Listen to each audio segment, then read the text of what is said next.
Hello welcome to Politicos. This is Narasimha. ఇప్పటికే హైదరాబాద్ మహానగరంలో చెరువులు నాలాలను కబ్జాలు చేసిన విషయం తెలిసిందే. ఇక దీనికి సంబంధించి కూడా హైడ్రా అధికారి రంగనాథ్ విరుచుకుపడ్డం, ఎక్కడ కబ్జాలు చేస్తారో వాటన్నింటిని కూడా తొలగించి ప్రభుత్వ భూములను స్వాధీనం చేసుకుంటున్న విషయం కూడా మనందరికీ తెలిసిందే. ఈ నేపథ్యంలోనే కూడా ఇక పోలీసు అధికారులు కానివ్వండి, ట్రాఫిక్ పోలీసు అధికారులు, జిహెచ్ఎంసీ అధికారులు సమన్వయంగా కూడా ఈరోజు చింతల్ బస్సులు అయితే అక్రమంగా ఏర్పాటు చేసుకున్నటువంటి ఫుట్పాత్లను కానివ్వండి, కబ్జాలను కానివ్వండి పూర్తిగా తొలగించేటువంటి ప్రయత్నం చేస్తున్నారు. దీనిలో భాగంగానే చింతల్ బస్సులో నిన్న సాయంత్రం 5 గంటల నుంచి కూడా ఈ నిర్మాణాలు ఏవైతే ఉన్నాయో పూర్తిగా కూడా తొలగించేటువంటి ప్రయత్నాలు అయితే చేస్తున్నారు. ఇక దీనికి సంబంధించి కూడా ఇక్కడ ఏళ్ల తరబడి కూడా ఇక్కడ వ్యాపారాలు చేసుకుంటున్నారు కొంతమంది చిరు వ్యాపారులు. ఇక దీంట్లో భాగంగానే కొంచెం రోడ్డు ముందుకు వచ్చి ఫుట్పాత్లను ఆక్రమించుకొని కూడా వీరు వ్యాపారాలు చేస్తుంటాం మన అందరికీ తెలిసిన విషయమే. ఇక దీనికి సంబంధించి రోడ్డును వెడల్పు చేయడం కోసం, ట్రాఫిక్ను నియంత్రించడం కోసం అయితే పూర్తిగా ఈ కబ్జాలను అయితే చేసిన ప్రజలను మాట్లాడి ఇవన్నీ కూడా తొలగించాలని చెప్పేసి నోటీసులు ఇచ్చి కూడా పూర్తిగా తొలగించారు. ఇప్పటికీ తొలగిస్తూనే ఉన్నారు. మనం ఇవన్నిటి గురించి మరి ఎందుకు తొలగిస్తున్నారు, ఇంకా ఎంతవరకు తొలగిస్తారే మనం పూర్తిగా ఇలాంటి అంశాలను అయితే మనం తెలుసుకున్నటువంటి ప్రయత్నం చేద్దాం. నమస్తేనా. నమస్తే అన్న, చెప్పండి. ఏంటన్నా అసలు ఇవన్నీ తొలగిస్తున్నారు, దేని ప్రధాన కారణమే? మెయిన్ ఫుట్పాత్ అన్న. యాక్చువల్ ఏంటంటే ఇది ఫుట్పాత్ మీద వచ్చిందని చెప్పారు వాళ్ళు. అంటే మెయిన్ అయితే ఇంటిమేట్ ఇవ్వాలి వాళ్ళు. సడన్గా వచ్చేసారు, జేసీబీ గిట్ట తెచ్చి ఇట్లా కొట్టి వెళ్ళిపోయారు వాళ్ళు. ఇంకోటి ఏంటంటే ఫస్ట్ అయితే ఇంటిమేషన్ ఇవ్వాలి, అదైతే ఇవ్వలే. ఇంకోటి ఏంటంటే ఆ పనికి పోతే 2-3 వెళ్ళారంట. అంటే షాపులు గిట్ట 2-3 వెళ్ళారంట. ఆ పనికి పోతే లాఠీ చార్జ్ అయింది వాళ్ళ మీద. నిన్న లాఠీ చార్జ్ అయింది. మేము ఈరోజు వచ్చి ఓపెన్ చేసి అంటే కరెంట్ తీసేసాం మెయిన్. అంటే వెల్డింగ్ పని ఉంటుంది కదా, ఎట్లయితే షెడ్ గిట్ట తొలగించాలంటే వెల్డింగ్ పని ఉంటుంది. వాళ్ళు ఏం చేశారంటే రాగానే ఫస్ట్ కరెంట్ తీసారు. కరెంట్ తీసేసినాక ఏంటంటే షెడ్స్ గిట్ట ఎట్లా ఉన్నాయో అట్లనే కూలి పడేసారు అంతే. ఇదైతే మాది 3 months అయింది షెడ్స్ పెట్టి. అదే మనకు ఒక 2 days ముందు ఇంటిమేట్ చేస్తే తీసేస్తుండే కదా సార్. నోటీసులు కూడా ఇచ్చారు, 3 నెలల ముందు నుంచి కూడా ఇవన్నీ చెప్తున్నారని చెప్పేసి అంటున్నారు. ఇప్పుడు 3 months నుంచి అంటే ఇప్పుడు 3 ఎగ్జాక్ట్ డేట్ చెప్పాలి. ఇప్పుడు మాకైనా సీజన్ ఉంటుంది. ఒకటి ఫస్ట్ ఇది సంక్రాంతి ఉండే మొన్నటిదాకా, న్యూ ఇయర్ అని ఉండి, ఇంకా క్రిస్మస్ సీజన్స్ ఉన్నాయి.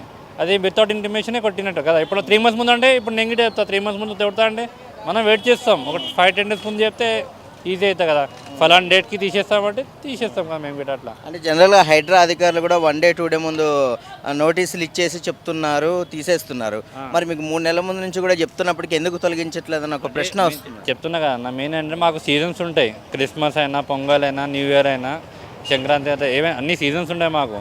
3 months ముందు చెప్తారు కదా, ఎగ్జాక్ట్ డేట్ చెప్తే అయిపోతుండే కదా నేను చెప్తున్నా. ఎందుకంటే నేను తొలగించిన అనుకోండి, పక్కన షాప్ గిట్ట తొలగియాలి కదా. ఇప్పుడు నేను తొలగించి లోపల పెట్టుకున్నా, మన దుకాణం కనిపించదు. ఇప్పుడు నార్మల్గా అయితే ఇప్పుడు అయితే మొత్తం క్లీన్ ఉంది కదా. అదే ఒక ఫ్యూ మంత్స్, ఒక డిసెంబర్ మీరు ఆ టైంలో వస్తుండే కదా, ఇక్కడ దాకా డిస్ప్లే ఉండే అందరిది.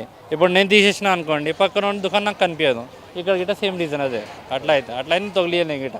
సో ప్రధానంగా తీయడానికి గల కారణం ఈ ఫుట్పాత్లను ఆక్రమించడమేనా, లేకపోతే ఇంకేమన్నా కారణం? ఇప్పుడు కొంతమంది ఏమంటారంటే అన్న అది సీఎం రూట్ అవ్వబోతుందని చెప్తారు. కొంతమంది ఏంటంటే ఆడ బంజారాస్ కాడ బ్రిడ్జ్ వస్తుందని చెప్తారు. కొంతమంది అంటే ఫుట్పాత్ మీద అని చెప్తారు. రీజన్స్ చాలా ఉన్నాయి, కానీ మెయిన్ అయితే తీసేడుతుండే వాళ్ళకి తీసేసారు అంతే. రీజన్స్ అయితే చాలా ఉన్నాయి. తీయడానికి మీరు సహకరిస్తున్నారా, లేకపోతే కావాలని తీసారన్నట్టుగా అనుకుంటున్నారా? ఏం కాదన్న, తీసేసారు కరెక్టే. ఎందుకంటే వస్తూ పాపులేషన్ కూడా పెరుగుతూ ఉంటుంది. ఎట్లా ఈరోజు లేకపోతే రేపు తీయాలి కంపల్సరీ. ఏంటంటే ఒక బార్డర్ లైన్ గీస్తే బాగుంటుంది. మళ్ళీ నేను బార్డర్ లైన్ గిట్ట ఏం లేదనుకోండి, మళ్ళీ పక్క రోడ్డు ముంగడు జరిగితే నేను గిట్ట జరగాల్సి వస్తుంది. అదైతే కామన్ థింగ్, అది బిజినెస్ కదా. ఎప్పటి నుంచి తొలగిస్తున్నారు? ఇది నిన్నటి నుంచి వీళ్ళ పోలీస్ వాళ్ళు నిన్న వచ్చారు. జస్ట్ ముంగట ఉన్న టీన్స్ గిట్ట జరపండి అన్నారు. వీళ్ళు జరిపారనమాట అందరూ.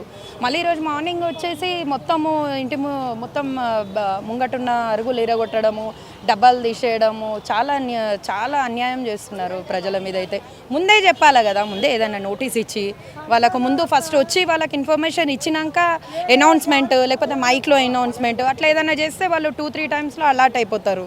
కానీ ఇట్లా వచ్చి అన్ని డబ్బాలు, పూల బండి వాళ్ళు ఉన్నారు, పాన్ షాప్ వాళ్ళు ఉన్నారు, చేపల వాళ్ళు ఉన్నారు. సరే వాళ్ళకు ఒకరోజు ముందు వచ్చి అమ్మ మీరు ఇక్కడ ఉండకండి, కొంచెం బ్యాక్ వెళ్ళండి, లేకపోతే ఇలాంటి ప్రాబ్లం వస్తుందని 1-2-3 times ఒకసారి మీడియా ద్వారా అన్నా, మీ ద్వారా అన్నా కొంచెం ప్రజలకు చెప్తే కొంచెం వాళ్ళు అలర్ట్ అవుతుండే. ఏదో ఇట్లా రావడం తీయడం అంతనే అనుకున్నారు. పాపము అందరు చాలా బాధపడుతున్నారు. షాప్ 1992 నుండి ఉన్నది సార్ మా షాపు. సో ఏంటి సడన్గా కూల్చివేతలు? సడన్లీ ఏమంటే సార్, ఆల్రెడీ వారంకి ఒకసారి 15 రోజులకు ఒకసారి ఇక్కడ ట్రాఫిక్ జామ్ అవుతుందని పోలీసు వాళ్ళు వస్తారు, చెప్తారు, వెళ్ళిపోతారు. కానీ ఇంత పెద్ద యాక్షన్ తీసుకుంటారని ఎప్పుడు ఆలోచించలేదు, ఎవరు ఆలోచించారు. ఎలా అంటే నిన్న 4:35 టైంలో వచ్చారు. వచ్చి ఏం చేశారంటే మొత్తము వచ్చి ధనాదన్ అక్కడికి వెళ్ళారు. చెప్పలేదు, ఏం లేదు, ఇన్ఫర్మేషన్ లేదు, ఏం లేదు, తీమని వచ్చి జేసీబీ తీసుకొని వచ్చి ధనాదన్ కొట్టి మొత్తం కూలగొట్టి మొత్తం లాస్ సార్. ఎమర్జెన్సీ ఇట్లా చెప్పకుండా వచ్చి ఇలా మొత్తం ఇట్లా తొలిసే మొత్తం మాకు ఎంత ప్రాబ్లం అయితే సార్. మాకు ఒక్కొక్క షేడ్ లేదంటే కూడా ఇప్పుడు వేపియాలంటే మాకు 30,000 35,000 కావాలి. మాకు ఒక రోజు ముందు ఇన్ఫర్మేషన్ ఇస్తే మేము తీసేసుకుంటాం కదా సార్. చెప్పకుండా వచ్చి ధనాదన్ ఏమో మొత్తం కూలగొట్టేశారు.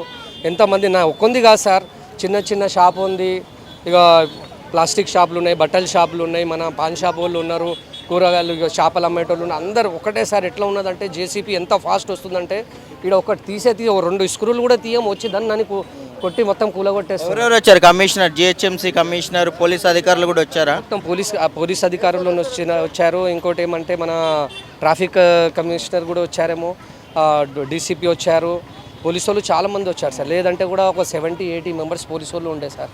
ఇక ఎవరికి ఏం చూడకున్నట్టు ఎవరి షాపులలో వాళ్ళు బిజీ. ప్రాబ్లం ఏమవుతుందంటే ఏమవుతుందో ఏమో. ఇప్పుడు తీసేటప్పుడు అయితే 2 షేడ్ల మీద నుండి మనుషుల కింద పడినారు సార్. ఒకవేళ ఏమైనా అయితే అప్పుడే చచ్చిపోతుండే, ఎవరు కింద లేకుంటే బతికినారు. కానీ ఇట్లా సడన్లీ తీయడం చాలా కష్టం సార్, వేస్ట్. ఇక ఎందుకంటే ఒక 15 డేస్ ఒక 10 డేస్ ముందు చెప్తే ఏమంటే ఎవరైనా అలర్ట్ అయ్యి చలోపోయి తీయాలి, లేకుంటే ఇలా ప్రాబ్లం ఉన్నది మనం తీసేసుకోవాలన్నట్టు ఆలోచన ఉంటుంది. కానీ ఇట్లా చెప్పకుండా వచ్చి తీసేసి అంతా మొత్తం లాస్. మా బిజినెస్ అయితే టోటల్ లాస్. ఇప్పుడు ఎంత కష్టంతో మేము ఒక్కొక్క కస్టమర్కి 50 రూపాయలు 100 రూపాయల కోసము పొద్దుగాల నుండి రాత్రి వరకు కష్టపడి సెట్ చేస్తాం.